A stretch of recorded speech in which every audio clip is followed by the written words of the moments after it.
Welcome back, Noah Morgano. Thanks for being here with me again today on the Chillinois Basketball Podcast. I'm Chase Swearingen, and we have a lot to recap today. Firstly, kind of a punch in the face Saturday afternoon in a very raucous State Farm Center despite the weather. The Illini losing 83 to 80 on a Jamarcus Lawrence last second shot. Um, all things considered, though, it probably shouldn't have been as close as a 3-point game. I do think Nebraska kind of rolled with the punches. The Illini made stretches or had stretches where they get down five, come back from five, tied up, and Nebraska would be back up 5 more points. So I do think this game was on paper looks closer than it actually was, but all around pretty disappointing effort from the Illini in their first home Big Ten matchup against Nebraska.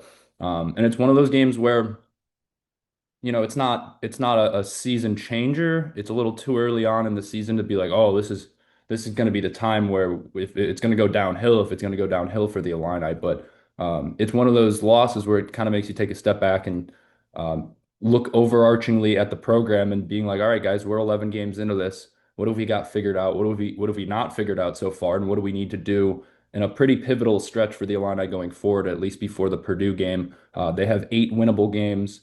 We'll do a review for the Missouri game coming up because that's an important one as well. But it's it's a loss that you kind of look at. First of all, you look at it like this is Nebraska.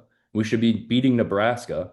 Nothing against this Nebraska team. They're one of the best Nebraska teams Fred Hoiberg's ever had, if not the best. And it might be the best Nebraska team we're going to see in the last 15, 20 years, all things considered. So no shame against Nebraska, but as an Illini fan, this one kind of sucked to take in the mouth, and you're like, what are we doing here, guys? This is a Nebraska team that we should be beating at home in the Big Ten if we want to contend for Big Ten championships. I was disappointed with the defense most first and foremost. I think our defense sucked in this game. I think Brad made some comments about our defense after, and we'll get into all of that more specifically. But Noah, off the bat, what did you think about this game? Yeah, it's one of those games where, all looking back at it, I watched the highlights like 10 minutes ago and honestly it didn't look that bad. I mean, we did score 80 points, but it's one of those games where the crowd showed up, all the stars were aligning. It looked like this was Illinois' game and they just to lose on a buzzer beater and it's reminiscent of last year with the Tennessee game. It's like man, and they're both at home, and it's just like those are the games you gotta close out. Those are the games that Io DeSumo was closing out. If we had a closer like Io, I think we could have won that game.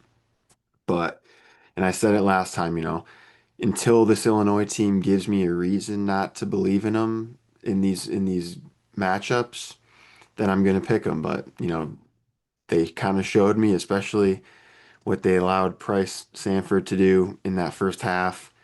That's not acceptable. I mean, you can't let that happen, and that's been a common trend with this Illinois team for many games this season. All the big games, especially pretty much every single big game they've had so far.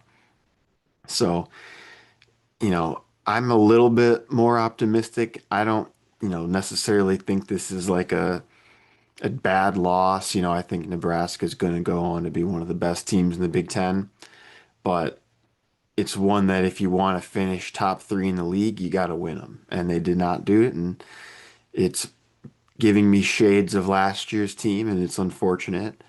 But, with some of the performances you got from these guys, you can't really complain. I mean, you saw the comments online, refs versus Nebraska. So it's a game that you should have won and you needed to win and you didn't. What can you do? Yeah, what can you do? But we'll see what Brad does. They have 8 days until their next game, or I'm sorry, 7 at this point, which is the bragging rights game. So that'll be a big one. But before we move ahead we're gonna do another preview video for that one, so we won't even move ahead to that. But the defense, I know you said they scored 80 points, which you like to see offensively. Defense, most notably, a letdown on Price Sanford. I know I said in our preview video for the Nebraska game that I was expecting Sam Hoiberg to kind of have a bigger game. I said he reminded me of Jordan Bohannon. Price Sanford reminded me a lot like Jordan Bohannon in that game. It was three after three after tough shot in the first half. Not even tough shots. A lot of them were just off screens and then pull up jumpers, but he was making them. At one point, he hit six or seven in a row. He had 27 in the first half. And like you said, this is kind of a theme with this Illini team now. Looking back all the way to the Alabama, I mean, they've played what? They're 11 and 3 or 10 and 3, 11 and 3. Um, or I'm sorry, they're 8 and 3. So they've played 11 games total. But either way, 11 games total. And in those 11 games, you've let LeBaron Filan score 22 on you in the second half. You let JT Toppin score 35 on you. Um, you let Bruce Thornton, I think, yeah, Yeah. Bruce Thornton, you let him on Ohio State score 34 against you. And then in this most recent game, I know Price Adford had a career high 35, I think it was. Either way, this is kind of a common theme with this But to be Illini fair, dude, defense. he was hitting shots that were just insane. I mean, shots that should never Yeah, be taken. Like I'm looking at him like, why is he taking these shots? But and they weren't even like bouncing in. They were just going straight in, dude. I mean, he could not miss. Something was in the water. I mean, he was electric. I got to give him credit. he did catch fire, but it's kind of a it's one of those things where you see a guy hit two or three of those shots in a row in the first half, and you immediately make an adjustment. And I was getting to that point because we've let these scores in the first half at least go off on us. LeBaron Filan in the Alabama game was in the second half, but the other three were in the first half for the most part. And what's interesting to see is, and I'm not sure if this is Brad's strategy on defense, but it seems like their defensive strategy sometimes is let the best guy torch you and we'll take care of the other guys. But what we saw against Tennessee, or I'm sorry, what we saw against Nebraska is that, it, and here's the other end of the sword, which is kind of interesting, the other edge of the sword. And it's interesting because a lot of people say Brad's not great at adjustments in game. I'd argue in this game he did a pretty good job of adjusting because Price Sanford didn't score. He scored 7 points in the second half. Um, that's a pretty good adjustment when the guy already dropped 28 on you in the first half. So in that sense, he made a good adjustment defensively, but where it's going to get you, if that's the defensive strategy you want to employ for the rest of the season, is let their best players score. Um, it's going to allow teams to open up opportunities for other players to get you. And we saw it in the second half with Jared Garcia. We saw it in the second half where Rink Mast finally got going. And we did play better defense on Price Sanford in the second half. But when you're using two guys of defensive effort to play one guy offensively, it's 3-on-4 everywhere else. So, and Nebraska is the type of team where if they have a 3-on-4 matchup against your other three defenders, when you're not defending two players on Price Sanford the entire second half, they have the ability to make those shots. Rink Mass got going, like I said. Other players stepped up for them in the second half, and Sam Hoiberg really led the charge for everybody. Even Jamarcus Lawrence had a three at the end, like we saw, to win the game. So. It's one. I'm questionable. I'm questioning what Brad's strategy is going to be defensively moving forward. It is interesting to see because we got this new defensive coordinator and Cam Crocker. It's like what is his role Yeah, necessarily? that's what I was gonna ask you is like, is this his fault? I can't say I blame him because I mean, this has been Illinois for year after year, you know. I mean, this game specifically, I would argue was there was a lack of defense on everybody's end. I think Kylan, even at times, his off-ball defending was pretty tragic. Him and Ben had multiple possessions defensively where they missed a switch on a screen or like they didn't communicate and one went one way and the other guy was left open for a wide open layup. So um, it might be a communication thing, but you can even look at Merkovich. He played pretty terrible defensively. He was guarding Price Sanford for the majority of the first half, and that's when Price Sanford did most of his damage. I'd argue Tomislav didn't do great defensively either. He hasn't looked like himself at all this season, and this is a guy that when you brought him back, you were like, he's going to be the best player on our team. He's probably going to be on first round draft pick boards for next year. Who's drafting Tommy at this point? If he keeps playing like this, he scored 3 points, and his only 3 points were Probably the Bulls, knowing them, well, they yeah, love that but kind of stuff. I mean, Tommy's last it was only 3 points this game, where the three he made at the end of the game to tie it, which was from a fan's perspective exceptional because it tied the game, but then they lost anyways. And you need Tomislav Ivicic scoring more than 3 points if you're going to want to win Big Ten basketball games. Same thing with Merkovich, who before we got on this podcast, we said Brad pretty strictly called him out in the post game presser. He said, I don't know if he got the country incorrect by accident, but he said David was in Serbia. He said he was that lost offensively. He was in Serbia. And David is from Montenegro, so I'm not sure if Brad like let that one slip, but either way, He said he had two bad practices before as well. So some pretty public and outspoken shame of freshman David Mirkovich. What are your thoughts on that? Because that could go either really north for a player or really south for a player, depending on how they take it. Yeah, and that's been kind of the talk this season with Mirkovic. I like what my hat's doing. It's been, people like, oh, you don't want to anger him because dude, look at that. So I gotta take the hat off. It's doing way too much.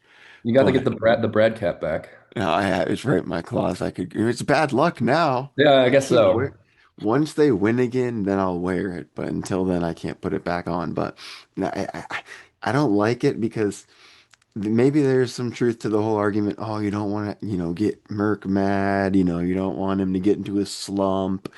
But then I think about what happened with Will Riley last year, and he, didn't play great in the first half of the season, was, coming off the bench, and then in the second half of the season really found his rhythm and totally excelled into the tournament. So maybe it's a similar situation with Merck. I mean, you like to think Merck is, good enough to play better than he did. I mean, his stat line was terrible. I mean, You have him four and points. Tommy, their stat lines combined for how many They had minutes they played. they had 7 points total. Your front Yeah, court got you 7 points. in like 50 minutes. It's just insane. Like you can't have that. I mean, and I don't know if it's okay if you have a bad practice, you have a bad practice, but you gotta get your head in the game, dude. I don't know what it is. And then I'd be remiss if I didn't talk about that technical foul on Big Z. But like looking back, I think that was a bad call. I mean, Illinois tends to be on the wrong side of those technicals.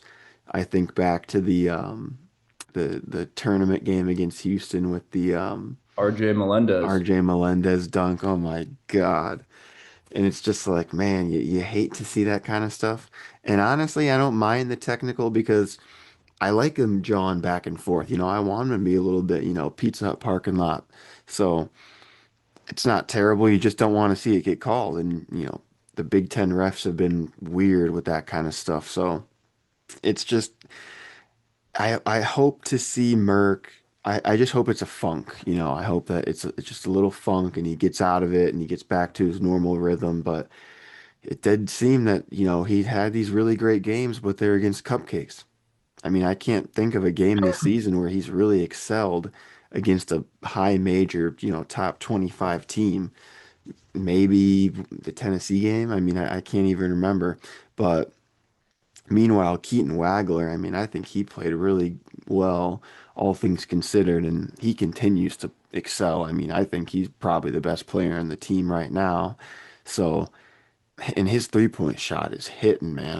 That some of those highlights, man. I didn't realize how deep he was taking those three balls, but you want to just see them all mesh together and gel. And it's unfortunate, Merck is the one guy that you really don't want him to get into a funk because you're super reliant. If one of the guards gets into a slump, it is what it is. But Merck really anchors that team down, and it's something that I personally think that he'll be totally fine in, a month or two, come February, March, I think he'll be locked in. He'll understand the flow of the game, the rhythm of the game.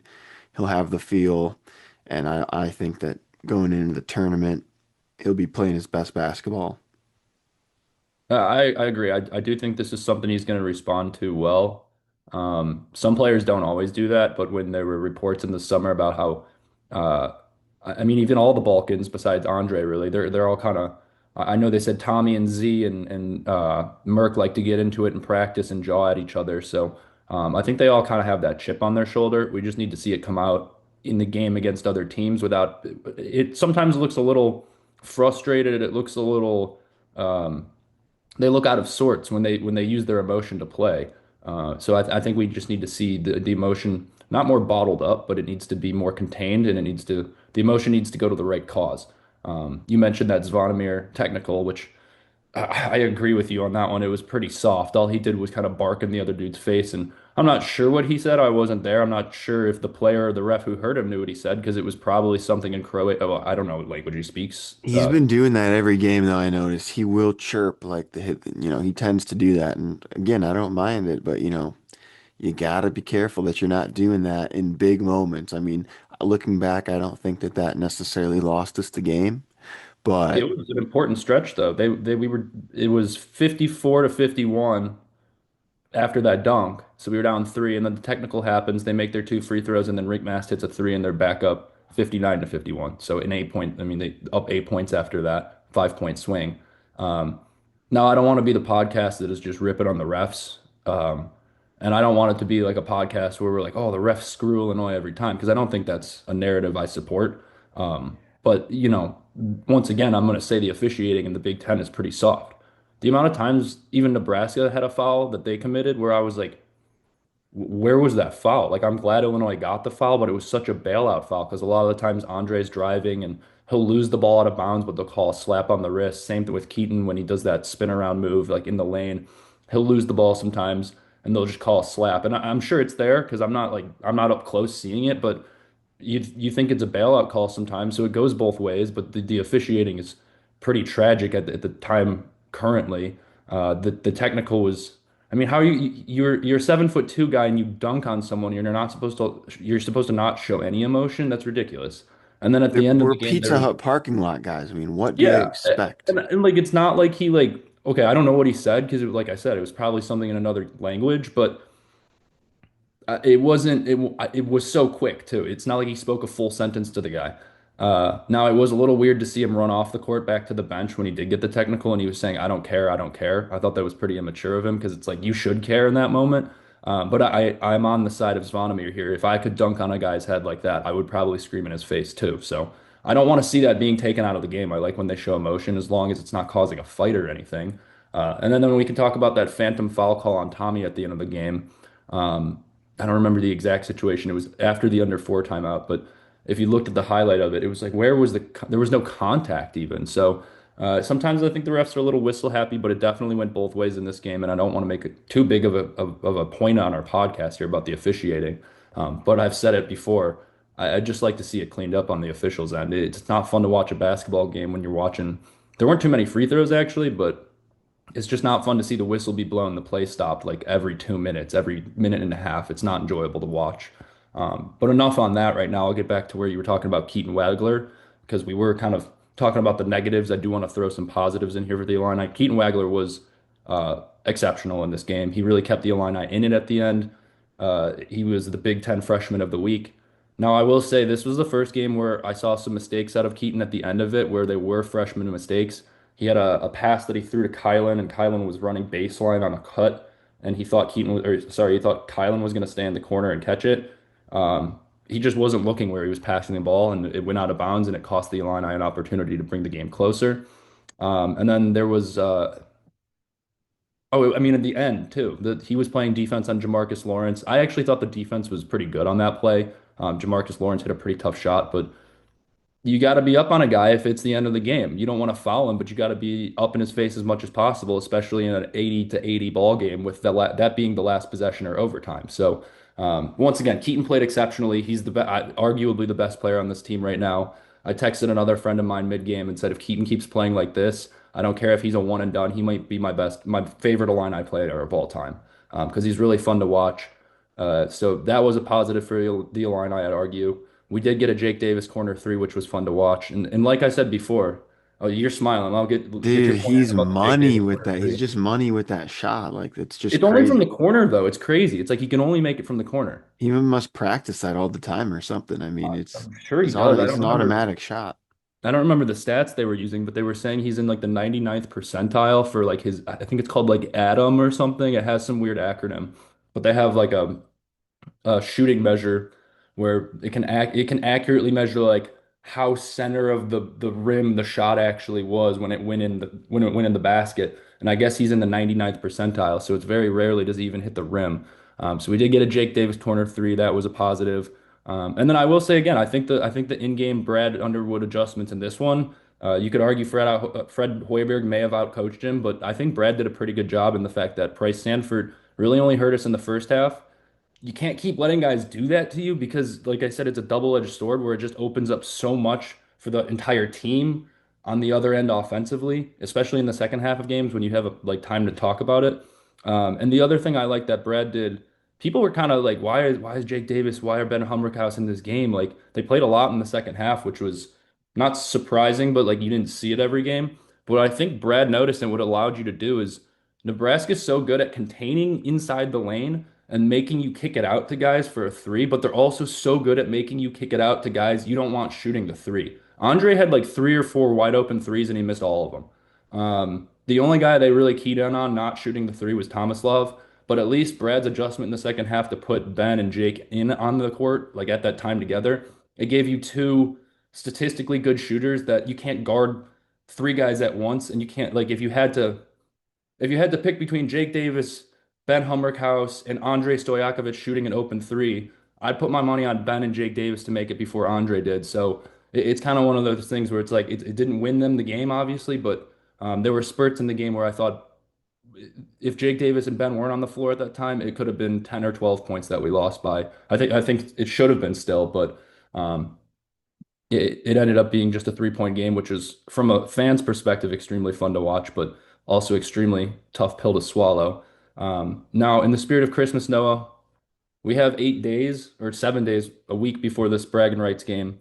Um, and I do want to mention that this is kind of a opportunistic stretch for the Illini here. Let me go down their schedule and read off their next few games. They got Missouri in the bragging rights game, which we're going to preview in an episode upcoming. They have Southern University on the 29th, a week later. So they'll have another week of practice before that. And then after that Southern game, they've got Penn State on the road, kind of a middle to bottom tier Big Ten team, but still a road game. Then you got Rutgers at home, at Iowa. Iowa's a good team. Bennett Sturts is pretty good, but you should expect the Illini to win that game. At Northwestern, always a tough environment to play in because it's Northwestern, but on paper you expect the Illini to win that game. Then Minnesota on the 20, or I'm sorry, Minnesota on the 17th of January at home, Maryland on the 21st of January at home, and then there's the big game at Purdue on the 24th of January. But that's 8 games in a row. The Illini probably will be favored in Vegas. So no, like I was saying before, if you have a Christmas wish list from Santa Brad, Santa Underwood, what are you hoping for in this stretch of games? What do you want to see out of the team? Um, what are you wishing for Christmas this year, Noah? Yeah, well, of course, I'm hoping we win every game. I do think those are winnable games. You want to see the team gel. I mean, that's what I want to see. And it seemed like that the beginning of the season, it really seemed like they were best of friends and everything was great and everybody was so happy and cheery. And now it's like, oh, Petrovic isn't playing a single minute, and there's these tweets coming out like, oh, he's left the team and he's already First departed of all, for. that was a fake tweet, but I know, but it's like wouldn't surprise me. And then now we got commits coming in mid-season that are eligible immediately. So it's like, and then I'm watching videos like Ty Rogers might come back. So it's like, dude, Ty I don't Rogers even. would help with the defense. But I know. Imagine Ty. I mean, if we had Ty Rogers in this game, you bring him in, put him on Samford. I mean, he can at least do something. So it's just it's weird time right now, and as an Illini fan, one of my wishes is for just some stability, maybe. Like we keep hearing, oh, this team's got a higher floor than last year. It's like, okay, great. Like, let's prove that. Let's win some of these. I wouldn't even say that that was a must win. It was more of a can't lose game, right? But it's a situation where if you want to be a top three, four seed in the tournament, you got to start showing up. I mean, the crowd showed up. You got to show up. I mean, it was one of those weird 3 o'clock games. So, maybe that plays into it a little bit, but either way, I just want to see this team mesh a little bit better. Maybe some defensive. schemes. I don't know. I mean, you got to do something. You can't let Nebraska come into your home court and score 83 points. Ideally, you don't want that to happen. Um, I want to see something happen with Petrovic. I mean, preferably, I'd like to see him play. I want to see him stay on the team, you know. But with the performances he's been having, and granted, he's playing 3 minutes, you know, so it's like, what can you really do?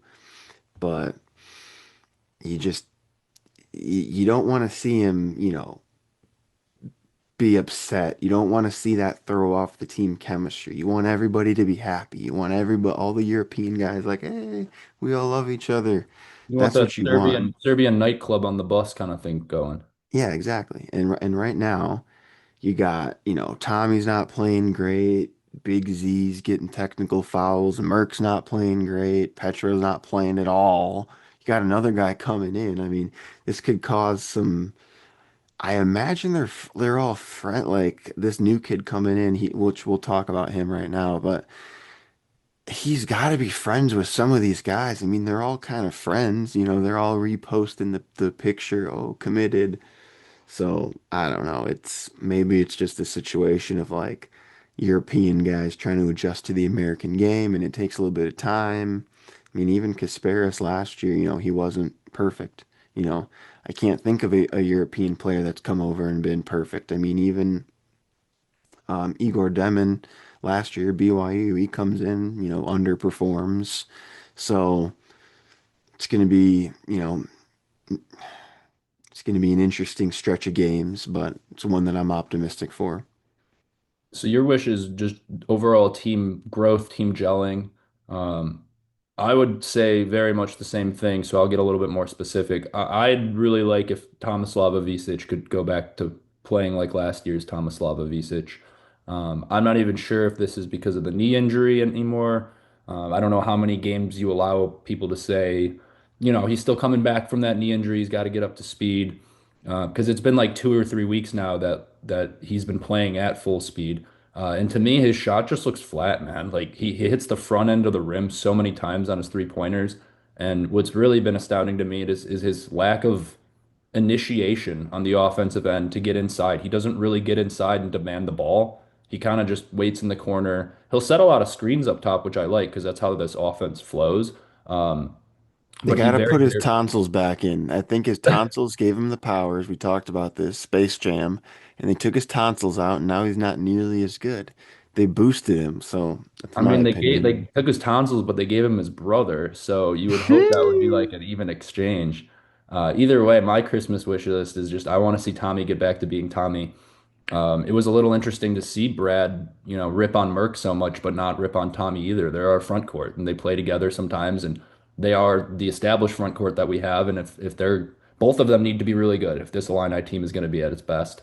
I agree with you that we do have a pretty optimistic upcoming schedule. We have some opportunities there to. I mean, if you run to the table there, you're looking at we're 8-3 right now. It's 16-3 going into the middle of January, um, and then we'd be 7-2 in Big Ten play going into that Purdue game. So it's not, it's, I said it after the game to you, and it was because I was a little bit hot. So I'm glad we took a little bit of time before doing this podcast and recording it all. But my initial take was if the Illini don't win these next 8 games, depending on how the games look when they're played out, like maybe it's just a lack of effort from the players, but that's still kind of on Brad sometimes. And I know I was saying some positive things about Brad's adjustments this time around because I wanted to give him some credit for that. But I texted you after the game and was like, man, if we don't win these next 8 games, I might be on the Brad hot seat train, or at least like getting warmer train. I think I've stepped off that perch. I don't necessarily agree with that anymore.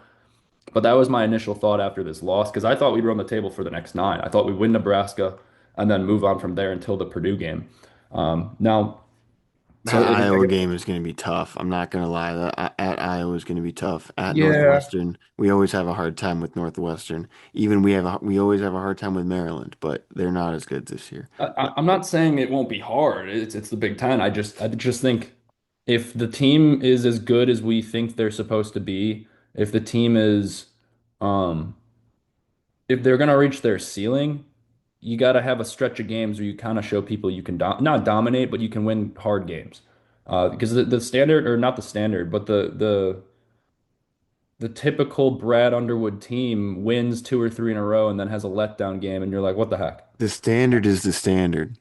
As Brad says. Whatever the Uh, hell that means. I don't know what that means. It's a pretty common phrase he uses, I guess, and Pizza Hut parking lot. So he's got a lot of things that they don't always make sense, but they seem to work.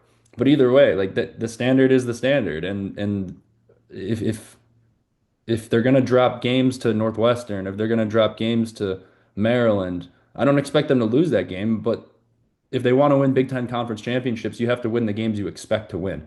And those are the games I expect to win. So that's on my Christmas wish list. A nice run of games with some, just like you said before, we want to get some consistency in this team. I want to see them win six or seven in a row. And then I don't want to see a letdown and then be like, oh, we just got in a stretch and then we had a weird scheduled game and it was a long flight. Like none of that this year, man. Like this is business. So It was I'd a like weird, that was a weird line. It was like Illinois was like minus 11 and a half against Nebraska. And I'm like, what's that that was the about? worst. I would argue that's the worst college basketball line that's been put out this season. Yeah, that was a total trap line. They just wanted to bet people. It was weird. That whole game, like they were trying to give it to Illinois. That's at least what I kind of got from it.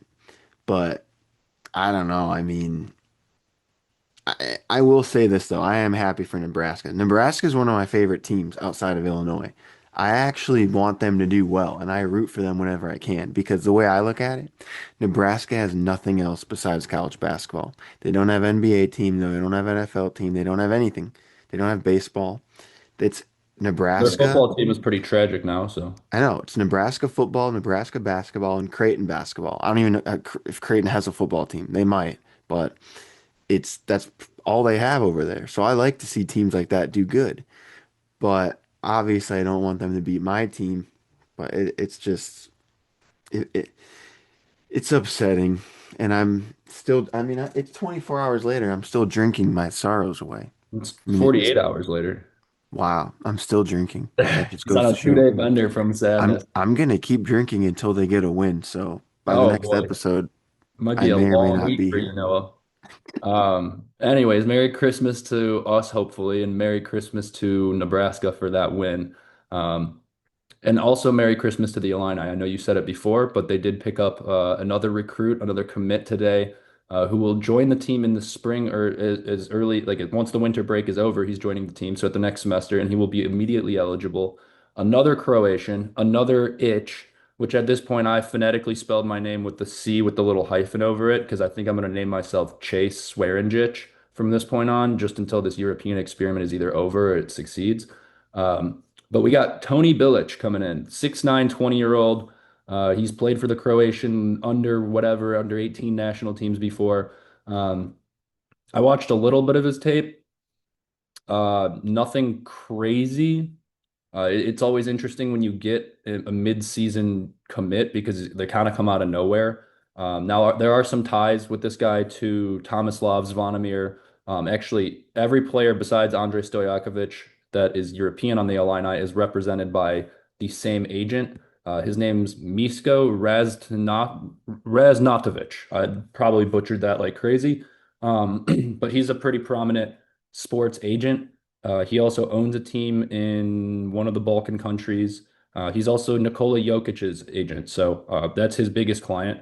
But he's a pretty big guy, and that's where the tie is, at least for this guy, to the other European players on the Illini team. But The it'll be interesting to see him how he fits in. the fact he's coming in with total eligibility, they must have been waiting on this for a while. This must have been a move that they've been making for a bit now, because as we saw with Petro and with everybody else, with Tommy last year, it's hard to just get your eligibility like boom, you're good. So this must have been a move that they've been making for a while now. I'm very curious to see. I mean, we've already talked about, like at least I've kind of mentioned if Ty Rodgers comes back, where does he play? Where does he get minutes? I mean, we're already having a minutes issue. Petrovic isn't playing at all, so it's like, where are you going to find minutes for these guys? I don't know if Brad's even concerned about that. Maybe they're just bringing him in now, and they're kind of just treating it as like an off season to get him ready for next year. I don't really know, but I mean, people were saying, "Oh, dude, the European experiment's not working. Brad, you got to give it up. You got to get some more American players in here." What does Brad do? He doubles down. He don't Another one. care. He Another don't one. he don't care what you think. He's gonna go all in. As soon as you got thought I was out, they pulled me back in. So I love it. I don't care. I mean, I was just thinking earlier today, we need to get some more American guys. Bing, notification comes up. Oh, we just got Bobasic, Ivasic. I'm back in. I'm literally all the way back in. That's all it took. As soon as those commits start coming in, because it's potential. I mean, Merck, oh my God, there's so much potential. Wagler, oh my God, there's all this potential. So that's what's so exciting about these European players. But I would love to see him, that could be the secret weapon where maybe we're playing Michigan and it's like, oh, Marez, he's stopping Tommy under the rim. There's no, oh, we send in Bobasic. What's his fucking Tony name? Bilic. Tommy Bob, what is it? Tony Bilic. We got Big Tony now. We got Big Tone. Yeah, Big Tony. Send in Big Tony. I love it. I can't get enough of it. I salute Brad, and we always give credit to Brad and to like these assistants. It just sounds like they have this connect with this agent. It sounds like it's just this I, agent I wanted funneling to this get into in. that. I wanted to get into that. This is going to be, well, hang on, because I want to give, I did watch his like brief minute and 45-second highlight tape, and I want to give you my quick thoughts on like his tape, what he kind of looks like to me, and just my expectation for him. And then I want to get into this little, it's not anything crazy, but when I did research this agent's name, it goes back pretty far. Like, I don't know if this is the exact tie to Illinois, but I'll get into it in a second here. So I'm going to leave you guys on a cliffhanger, unfortunately. Anyways, Tony Bilic, 6'9", he's 20 years old. So I agree with you about the potential thing. I don't think he's going to be like some surprise piece we pull off the bench and he's going to be like, oh, here's Big Tony. Like, you don't know what you're messing with. I wish it was like that. But from his tape, he's a skilled player for his size. So he handles the ball pretty well for a guy who's 6'8", 6'9". So he's kind of got like that Will Riley game to him in the sense that he's a taller guard, like in that essence. He's not Will Riley at all, but he's a taller guard in that terms at least. From his tape, what I noticed, his shot's a little unorthodox. Kind of reminds me of Malcolm Hill's shot, where he has his hand like way up at the side the entire time. He doesn't fade back as much, so not exactly Malcolm Hill's shot, but it did look pretty smooth in the shots that he made on his highlight tape. They don't usually show misses in highlight tapes, though. So that is a point to note as well. What stood out to me is his ability to kind of just like he'll be handling the ball and a screener will come set a screen on him and he'll immediately get to the basket with like 2 or 3 steps. So I think his first step off a screen is pretty quick, and it looked like he could do it from both sides or with both hands, both the left and the right side. And I like that he's a kind of a slasher and can get to the lane.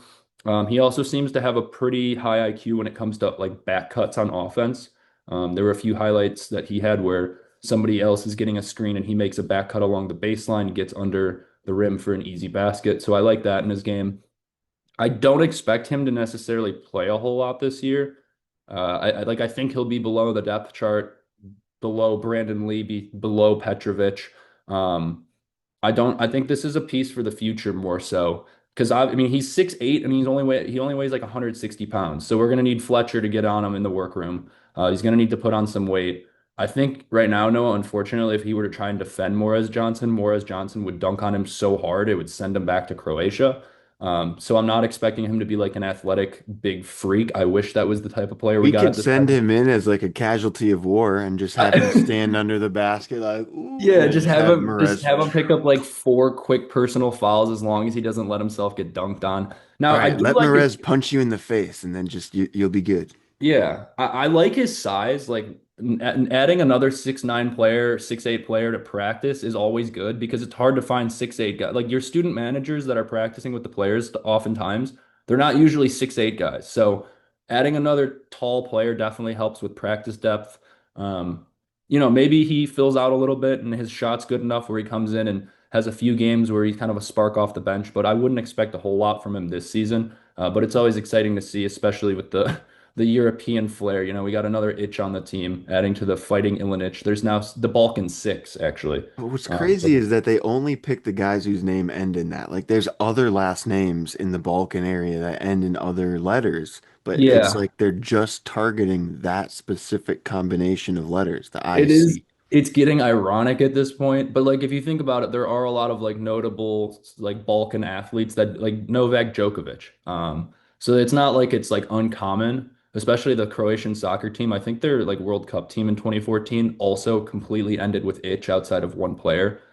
So that was, I mean, it's a pretty common like Yeah, NBA surname. maybe I'm wrong. Maybe they're just Well, like no, crazy. not just Croatia specifically, I'd argue. That's why you got Ivisic, and Bilic now, but like other like Montenegro, Serbia, I don't know. It's not the most common thing, I guess, but it's pretty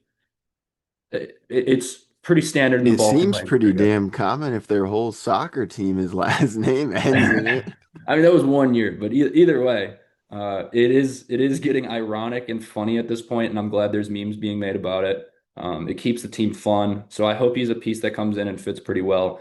Now, like I said before, I want to give you this isn't like an Illuminati deep dive, but I was researching this agent that represents all these guys. Firstly, I did find he represents Nikola Jokic, which is, I mean, he's arguably the best player in the NBA right now, and we're all hoping David Mirkovic becomes baby Jokic at some point in his career. But he also represents other former NBA players like Ante Zizic. He's a big one that I remembered. Paul Zisper was pretty big for a while, and then he's got some current NBA players, which include Dario Saric, Ivica Zubac, oh my gosh, I'm butchering that. Marco Simonovic, Juan Toscano Anderson, Nikola Jokic, like I said before, Nikola Jovic, Boban Marjanovic, Vlatko Konchar, and Seti Osman. So he represents quite a few NBA players currently as well. And then this is where I was like, this is weird because I don't know if he's like been tied to the Illini for this long. Um, but he represents all those guys. And then I was like reading through the whole list, and then it said Raznatovic was additionally involved in the Darren Williams transfer to Besiktas during the NBA lockout of 2011. So I was like, does this really go back all the way to Darren Williams? Like, I mean, you couldn't talk to sports agents until you were a professional during the Darren Williams times, but to see Darren Williams pop up under this guy's name from 2011, I was like, whoa, this is kind of a weird moment. So, I um, think Illuminati confirmed on that one. I mean, I uh, don't see any other way around it. Maybe Brad's been working with the Serbian mafia for 15 years, and when he was at when he was at Stephen F. Austin, he was plotting this, and then he went to Oklahoma State for 1 year because the Serbians were like, "You go to Oklahoma, we pay you big money next year. You go to Illinois." So maybe this is like all in the works for. We're gonna run with that plot for now, just because it's more fun for us and our listeners, I guess. But it was kind of funny when I was researching that to see Darren Williams' name in there. Great Illini guard of the past. I know that was like the first year you started watching Illini basketball, but I mean, those are my first memories too, Darren Williams on that 2005 team. Really the only one from that team that had a successful professional career, unfortunately. But either way, we've got a new itch on the team, which I'm excited about. He does have this. I mean, if you look at this guy's agent too, I don't know if you can show a picture during the podcast once we've done edit, once you're done editing it, but he looks like a mafia boss. Like he's like scary looking. So Yeah, I'm I'm they're all mafia bosses, dude. They're so rich and just he balling owns all his own over. basketball team too, and he founded a league there. So yeah, I mean he's a pretty big name in European basketball, at least one of the more notable guys in the European basketball scheme. Um, anyways, before we get done with this podcast, I do want to just give a shout out to our listeners, our viewers, our subscribers from, I mean, I don't even know what to call them, but our last video got a ton of views, more so in comparison to any video we put out before, which is we're thankful for. We're glad for that. We didn't expect to get over 600 views. We even had some Nebraska fans comment on our videos, which we like to see if you're an opponent or if you're an opponent's a fan of an opponent that the Illini are playing this year. We'd love to see your comments on the videos, even if they're hate comments. But I just wanted to give a shout out to the fans or the supporters of this podcast because in the last 3 weeks since we've been making videos, that was by far our most viewed one. Noah's also started putting up shorts, which seem to be a hit on our Instagram and our YouTube. So if you like the shorts too, instead of watching the entire podcast, you can just watch some clips from it. or us saying the more outrageous things that we do like to say on this podcast. But either way, thank you guys. Next game up, we will have a preview for you before the Missouri game, the bragging rights game, which is always fun to watch. I'll actually be at that game. Still haven't thought about if there's anything I want to do for content. I'm sure I should do something. I'm just not exactly sure what it will be. But I'll keep you updated on that, Noah, and I'll keep everybody else updated on that. But that'll be cool. I'll be at that game with my dad. Um, I've never been to that game before, but I've always watched it on TV. I'm hoping it's a good environment because sometimes in the past it's been kind of a letdown. Now I know the rivalry's like refueled itself a little bit in the last few years. But the one thing I will say about the bragging rights game, it just doesn't have the same feel because a lot of these guys don't play for 4 years anymore. Like they used to play each other for like 4 straight seasons, and they would like often want to fight by the end of games. It's just now it's like, I mean, you got some returners from last year on both sides, but I'm just hoping for a fiery, intense matchup like the United Center was for the Alabama game. But we'll have a preview for that one. Noah, it's been fun talking to you about this Illini loss. Hopefully, we'll have more fun talking about an Illini win. We'll preview it for you for sure, either way. But thanks for being here, guys. We appreciate the support and look out for more videos in the future.